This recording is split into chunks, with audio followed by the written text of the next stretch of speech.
Hello friends, मैं Piyush Gupta smart study classes Garoth के इस ऑनलाइन बैच में आपका हार्दिक स्वागत करता हूं। और जो हमारी भारतीय राज्य व्यवस्था संबंधी सीरीज चल रही थी, उसी सीरीज के अंतर्गत आज हम लोग लोकसभा, राज्यसभा, विधानसभा और विधान परिषद का संयुक्त रूप से अध्ययन करने वाले हैं। इससे पहले 3 वीडियो लेक्चर आ चुके हैं जिसमें लोकसभा, राज्यसभा, विधानसभा और विधान परिषद को बहुत अच्छी तरीके से कवर किया गया था। तो यह उन तीनों वीडियोस का एक कॉम्बिनेशन है। जो प्रश्न हमारे एग्जाम्स में उन तीनों वीडियोस से बन सकते थे और जो कि महत्वपूर्ण है, ऐसे तो बहुत सारे प्रश्न बन सकते हैं और कुछ ऐसे फैक्ट हैं जो हमारे एग्जाम से बार बार पूछे जाते हैं, तो हमने सिर्फ उन्हीं फैक्टों को यहाँ पर देखने का प्रयास किया है। तो आइए देखते हैं आज का वीडियो लेक्चर। और एक बात और महत्वपूर्ण बता दें कि यदि आपको कॉन्सेप्ट समझना है तब तो आपको उन वीडियो लेक्चर को देखना बहुत ही आवश्यक है। और यह सिर्फ एक फैक्ट वाइज है कि यदि आपको एक ओवरव्यू लेना है लोकसभा, राज्यसभा, विधानसभा और विधान परिषद का, तब आप यह वीडियो देख सकते हैं। तो आइए देखते हैं। लोकसभा और विधानसभा की शक्तियां लगभग समान हैं, तो हम लोगों ने साथ में देखने का प्रयास किया है। और यहीं पर राज्यसभा और विधान परिषद की शक्तियां लगभग समान हैं, तो हम लोगों ने राज्यसभा और विधान परिषद को साथ में लिखा है। तो आइए देखते हैं कि इसके क्या उपनाम हैं। उपनाम को देखते हैं कि लोकसभा का क्या उपनाम है। तो इसे हम जनता का सदन भी कहते हैं। जनता का सदन इसका नाम कब था? तो 1954 के पहले लोकसभा का नाम जनता का सदन ही था। इसे हम जनता का सदन भी कहते हैं, इसे हम लोकप्रिय सदन भी कहते हैं, इसे हम अस्थायी सदन भी कहते हैं और इसे हम निम्न सदन भी कहते हैं। क्या क्या देखा? जनता का सदन भी कहते हैं, अस्थायी सदन कहते हैं क्योंकि इसका कार्यकाल फिक्स नहीं है। सामान्यतः इसका कार्यकाल 5 वर्ष है, परंतु इसके पहले भी लोकसभा को भंग किया जा सकता है। और इसे हम निम्न सदन भी कहते हैं और लोकप्रिय सदन भी कहते हैं क्योंकि इसके सदस्यों का चुनाव सीधे जनता के द्वारा किया जाता है। और विधानसभा का देखें तो विधानसभा के हमें यही नाम देखने को मिलते हैं: जनता का सदन, निम्न सदन, अस्थायी सदन और लोकप्रिय सदन। और हम यदि राज्यसभा का देखें तो राज्यसभा के संबंध में हमें क्या दिखाई देता है कि राज्यसभा का क्या नाम है? उच्च सदन नाम है। क्या है? उच्च सदन नाम है। इसे हम स्थायी सदन भी कहते हैं क्योंकि इसका कार्यकाल फिक्स होता है और यह कभी भी भंग नहीं होती है। तो इसे हम उच्च सदन कहते हैं, इसे हम स्थायी सदन कहते हैं। और यह क्या है? राज्यों की सभा है। राज्यों की सभा से क्या तात्पर्य है कि इसके जो सदस्य हैं राज्यों का प्रतिनिधित्व करते हैं और इनका चुनाव भी राज्यों की विधानसभाओं के सदस्यों के द्वारा किया जाता है। और इसके अलावा देखते हैं कि 1954 के पहले, कब? 1954 के पहले इसका क्या नाम था? तो राज्य परिषद इसका नाम था। क्या?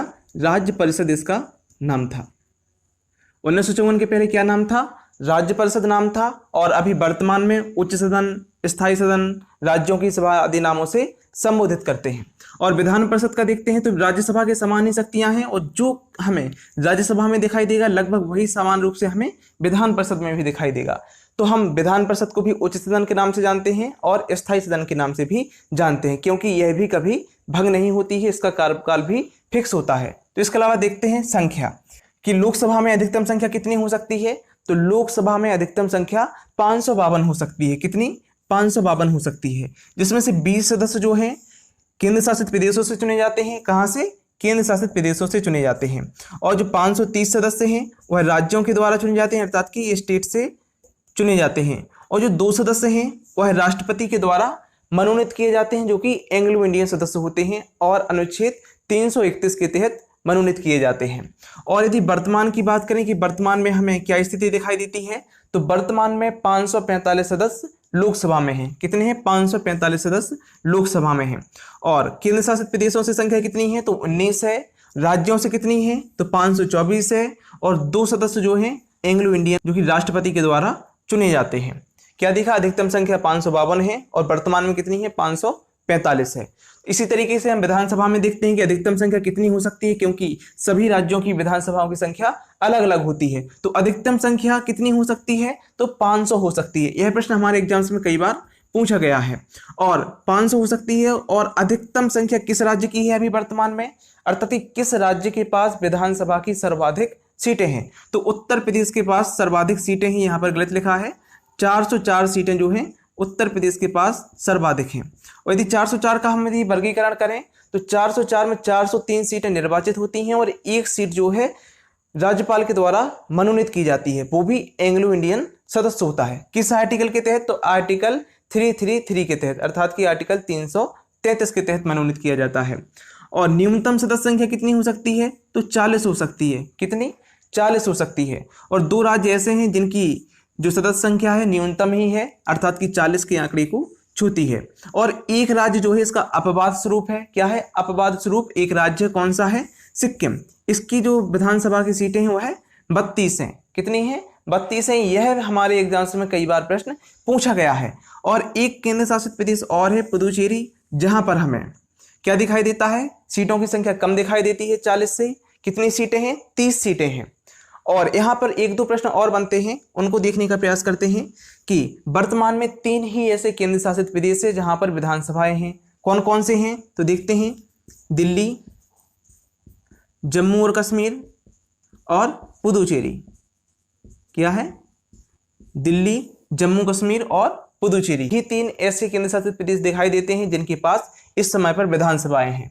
तो देखते हैं राज्यसभा के बारे में कि अधिकतम संख्या कितनी हो सकती है? तो 250 हो सकती है। कितनी? अधिकतम संख्या 250 हो सकती है। और लोकसभा के संबंध में हम लोगों ने क्या देखा था कि 552 हो सकती है। परंतु राज्यसभा में कितनी है? आधी संख्या है, लगभग 250 अधिकतम संख्या हो सकती है। वो भी 238 जो है राज्यों से चुने जाएंगी और 12 सदस्य जो है राष्ट्रपति के द्वारा मनोनीत किए जाएंगे, जो कि विज्ञान, कला, साहित्य और समाज सेवा क्षेत्र से जुड़े हुए लोग होंगे। क्या है? विज्ञान, कला, साहित्य और समाज सेवा क्षेत्र से जुड़े हुए लोग होंगे।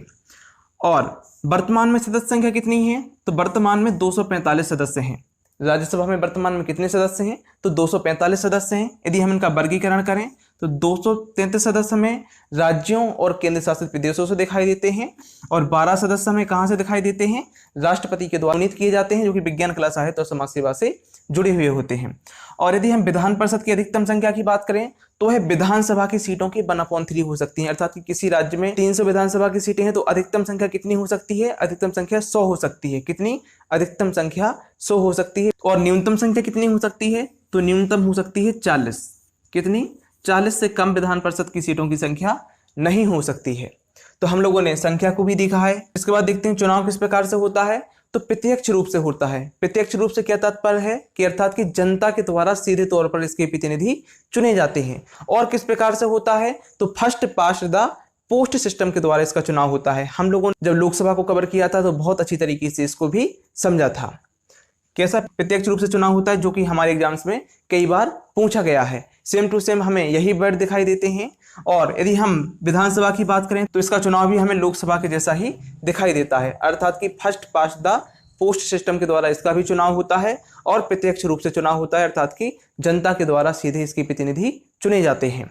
और जो राज्यसभा का चुनाव है वह अप्रत्यक्ष रूप से किया जाता है, अर्थात कि जो इसके प्रतिनिधि हैं वह सीधे जनता के द्वारा नहीं चुने जाते हैं, वह राज्यों की विधानसभाओं के सदस्यों के द्वारा चुने जाते हैं। राज्यों की विधानसभाओं के सदस्यों के द्वारा चुने जाते हैं। और विधान परिषद का चुनाव है वह किस प्रकार से होता है? तो इसके लिए एक विशेष प्रक्रिया अपनाई जाती है। इसके 1/3 सदस्य स्थानीय स्वशासी निकायों से चुने जाते हैं और इसके अलावा 1/3 सदस्य विधानसभा के सदस्यों के द्वारा चुने जाते हैं। 1/6 सदस्य राज्यपाल के द्वारा मनोनीत किए जाते हैं। और क्या होता है? 1/12 सदस्य अध्यापकों के द्वारा चुने जाते हैं और 1/12 सदस्य स्नातकों के द्वारा चुने जाते हैं। यदि आप इसका विस्तृत अध्ययन करना चाहते हैं तो आप एक बार वीडियो से जाकर देख सकते हैं। आपको डिस्क्रिप्शन बॉक्स में उस वीडियो की लिंक मिल जाएगी। तो इसके अलावा देखते हैं कि आयु क्या होनी चाहिए। तो हमें आयु 25 वर्ष दिखाई देती है। यदि आपको लोकसभा का सदस्य बनना है तो आपकी उम्र जो है 25 वर्ष के ऊपर ही होनी चाहिए। क्या है? 25 वर्ष की आपकी उम्र जो है पूर्ण हो जानी चाहिए। इसके अलावा देखते हैं विधानसभा में भी हमें 25 वर्ष की उम्र दिखाई देती है कि विधानसभा का सदस्य बनने के लिए भी आपकी उम्र जो है 25 वर्ष पूर्ण हो जानी चाहिए। और राज्यसभा और विधान परिषद के लिए यह उम्र कितनी होनी चाहिए कि आपकी उम्र 30 वर्ष पार हो जानी चाहिए। कितनी है? 30 वर्ष की आयु पूर्ण हो जानी चाहिए। और इसके अलावा देखते हैं कार्यकाल को। तो इसका कार्यकाल फिक्स नहीं है, यह कभी भी विघटित हो सकती है, परंतु सामान्यतः इसका कार्यकाल कितना होता है? 5 वर्ष का होता है। लोकसभा का कार्यकाल भी 5 वर्ष का होता है और विधानसभा का कार्यकाल भी 5 वर्ष का होता है, क्योंकि हमें लोकसभा और विधानसभा की कार्य एवं शक्तियां लगभग समान रूप से ही दिखाई देती हैं।